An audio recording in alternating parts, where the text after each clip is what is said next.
প্রকৃতি কতটা সুন্দর, তাই না? প্রকৃতি ভালোবাসে না এমন মানুষ হয়তো খুঁজেই পাওয়া যাবে না। ৯৯% মানুষই এই প্রকৃতির মায়ায় আটকে যায়। শীত এখনও ওইভাবে শুরু হয় নাই, অথচ কতটা সুন্দর সকাল। সূর্যি মামা উঁকি দিচ্ছে, মিষ্টি রোদ আসছে। অতি সকালে ঘুম থেকে উঠলেই আসলে এরকম প্রকৃতি, এরকম সৌন্দর্য দৃশ্য উপভোগ করা যায়। আমরা যারা ইট পাথরের শহরে থাকি তারা আসলে এরকম প্রকৃতি সচরাচর দেখতে পাই না, কিন্তু এটা আমার বাসার পিছনের সাইড। আমি প্রতিনিয়ত এরকম দৃশ্য, এরকম সুন্দর বিকেল উপভোগ করি। হ্যালো এভরিওয়ান, আসসালামু আলাইকুম। আশা করি সবাই ভালো আছেন। আমি আল্লাহর রহমতে খুবই ভালো আছি। এই তো সকালে নাস্তা বানাচ্ছি।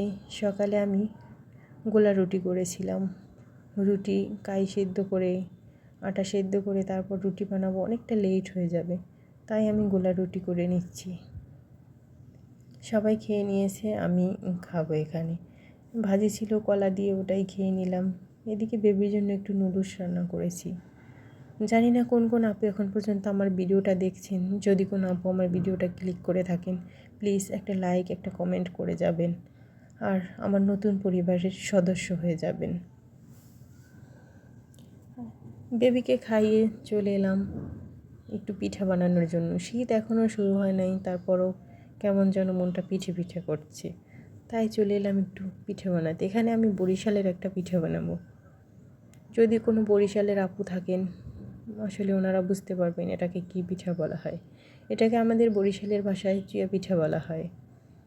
ওটাই বানিয়ে নিচ্ছি। জানি না কোন কোন এলাকায় কোন পিঠা বলে। বরিশালেও তো অনেকগুলো জেলা আছে, বরিশাল তো একটা বিভাগ, অনেকগুলো জেলা আছে। আমাদের বরিশালে, বরগুনা জেলায় এই পিঠাটা বেশি খাওয়া হয়, অন্যান্য জেলায়ও খাওয়া হয়। এখানে আমি একটু আটা নিয়ে এরকম লম্বা করে রেখে দিয়েছি, তারপর একটু আটা নিয়ে ওটা লম্বা করে ডলা দিলেই পিঠেটা হয়ে যাবে। এখানে দুধ, চিনি, নারিকেল এগুলো দিয়ে পিঠা বানানো হয়। তারপর গুড় দিলে আরও বেশ ভালো লাগে খেতে পিঠাটা। এবার আমি দেখিয়ে দিচ্ছি কী করে পিঠাটা বানাতে হয়। সামান্য একটু চালের গুঁড়ি নিয়ে নিলাম, তার উপরে তো একটু আটা নিয়ে হাত দিয়ে সামান্য করে আলতো চাপ দিলেই পিঠাটা হয়ে যাবে। এই যে অল্প একটু কাই নিয়ে তারপর হাত দিয়ে একটু ডলা দিলেই পিঠাটা হয়ে যাবে।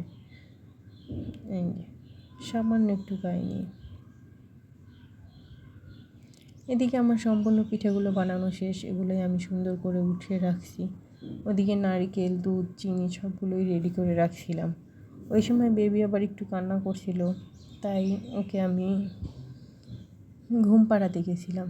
এদিকে এসে দেখি আমার শাশুড়ি মা পিঠাগুলো বানিয়ে ফেলেছে, তাই আসলে আমি আর শেয়ার করতে পারিনি। শাশুড়ি মা পিঠাগুলো বানিয়ে বলো, দেখো চেখে দেখো কেমন হয়েছে, চিনি ঠিক আছে কি না। গুড় দিয়ে বানালে পিঠাটা বেশ মজা হয় খেতে, কিন্তু হাতের কাছে গুড় ছিল না, তাই চিনি দিয়েই বানিয়ে নিয়েছি। এখানে আমি একটা নারকেল দিয়েছিলাম, 1 লিটার দুধ দিয়েছি, আর ওই হাফ কেজির কম চিনি হবে, ওটাই দিয়েছি পরিমাণ মতো। বেশ মজা হয়েছিল পিঠাটা খেতে। আসলে সরি, আমি ফুল রেসিপিটা শেয়ার করতে পারিনি। উনি ওদিকে বানিয়ে নিয়েছিল পিঠাটা। বেশ মজা পিঠাটা। বরিশালের যদি কোনো আপু থাকেন প্লিজ জানাবেন পিঠাটা কেমন খেতে, অনেক ভালো লাগে। আমাদের অন্যান্য জেলায়ও খায়, কিন্তু কোন কোন জেলায় বা কোন কোন জায়গায় কীরকম নাম বলে সেটা আসলে আমি বলতে পারবো না। আমাদের বরিশালে এরকমই খাওয়া হয়। এখানে আমি চলে গেলাম দুপুরের রান্নায়। পেঁয়াজ, রসুন, গুঁড়ো চিংড়ি সুন্দর করে কেটে বেছে ধুয়ে পরিষ্কার করে নিয়েছি। গুঁড়ো চিংড়ি দিয়ে লাউ শাক রান্না করব। আসলে গুছিয়ে কেটে বেছে রান্না করলে সময় কম লাগে আমার কাছে মনে হয়। দাঁড়িয়ে দাঁড়িয়ে অতটা সময় রান্নাঘরে দাঁড়িয়ে থাকতে হয় না, অল্প সময়ের মধ্যেই রান্নাবান্না শেষ করে চলে আসা যায়। এখানে কিছুটা ট্যাংরা মাছও নিয়েছি, ওটাই ধুয়ে পরিষ্কার করে তারপর ওটাকে কষিয়ে রান্না করব।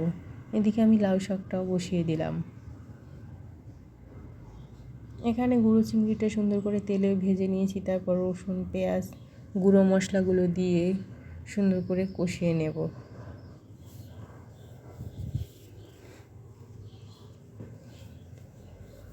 আমাদের বরিশালে এভাবেই লাউ শাকটা রান্না করা হয়।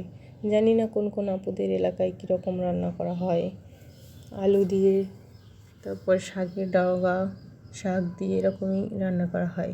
এখানে সামান্য পরিমাণ পানি দিয়ে মশলাটা সুন্দর করে কষিয়ে নেব। বড় চিংড়ি দিয়েও রান্না করা হয়, কিন্তু গুঁড়ো চিংড়িটা দিয়েই বেশি রান্না করা হয়। এদিকে আমি লাউ শাকের ডগা, আলু যে কুটে রেখেছিলাম ওগুলোই সুন্দর করে দিয়ে দিলাম।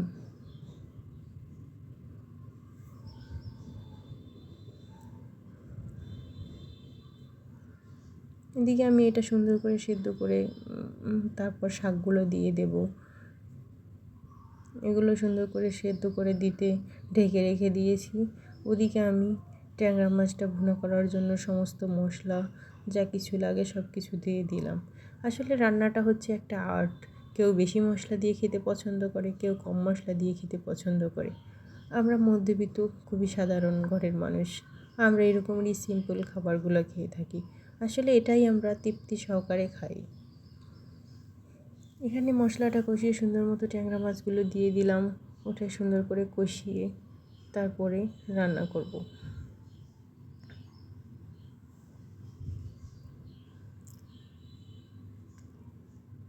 ট্যাংরা মাছগুলো দিয়ে সামান্য পরিমাণ কষালে আসলে মাছের যে কাঁচা একটা গন্ধ থাকে বা একটা ব্যাড স্মেল থাকে ওইটা আসলে চলে যায়। এদিকে আমার ট্যাংরা মাছটা সুন্দর করে কষানো হয়ে গেছে। এখানে পরিমাণ মতো পানি দিয়ে তারপর ঢেকে রেখে দেব যাতে সুন্দর করে সেদ্ধ হয়। এই তো এদিকে আমার লাউ শাকটাও রান্না হয়ে গেছে। সামান্য ধনেপাতা কুচি দিয়ে লাউ শাকটা নামিয়ে নেব। আমি ওই যে ডাঁটা আলু ওগুলো সেদ্ধ করে তারপর শাকটা দিয়ে ঢেকে রেখে দিয়েছিলাম। তারপর শাকটা সেদ্ধ হওয়ার পর অল্প একটু পানি দিয়েছিলাম। বেশি পানি দিলে আসলে অনেকটা হয়ে যায়, তাই অল্প পরিমাণে পানি দিয়ে শাকটা যে ধুয়ে রেখেছিলাম ওটা দিয়ে অনেক পানি ছিল। সামান্য পরিমাণ ধনেপাতা কুচি দিয়ে তারপর লাউ শাকটা নামিয়ে নিলাম। এদিকে আমার ট্যাংরা মাছটাও হয়ে গেছে, ওটাই ধনেপাতা কুচি দিয়ে নামিয়ে নেব। আসলে ধনেপাতা কুচিটা যে কোনো রান্নার স্বাদটা অনন্য করে তোলে, আরও দ্বিগুণ করে তোলে। এখন শীতের সিজন, ধনেপাতাটার গন্ধ অন্যরকম, কতটা ভালো লাগে তাই না?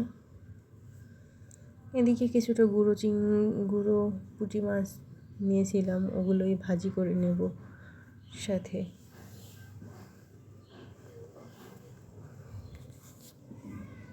গুঁড়ো মাছটা সুন্দর করে ভাজা হয়ে গেছে। তারপর আমি এখানে কিছু পেঁয়াজ, রসুন, ধনেপাতা কুচি দিয়ে ওটাই সুন্দর করে নামিয়ে নেব। সেটা গুঁড়া মাছ খেতে ভালোই লাগে, কিন্তু কাটতেই কত কষ্ট, তাই না? ভালো থাকবেন সবাই, সুস্থ থাকবেন। আল্লাহ হাফেজ। যদি কোনো আপুর আমার ভিডিওটা ভালো লেগে থাকে প্লিজ একটা লাইক, একটা কমেন্ট করে দিবেন। এদিকে আমার গুঁড়া মাছটা সুন্দর করে ভাজা হয়ে গেছে, ওটাই ধনেপাতা কুচি দিয়ে সুন্দর করে নামিয়ে নিলাম। ভালো থাকবেন সবাই, সুস্থ থাকবেন। একটা লাইক, একটা কমেন্ট করে যাবেন।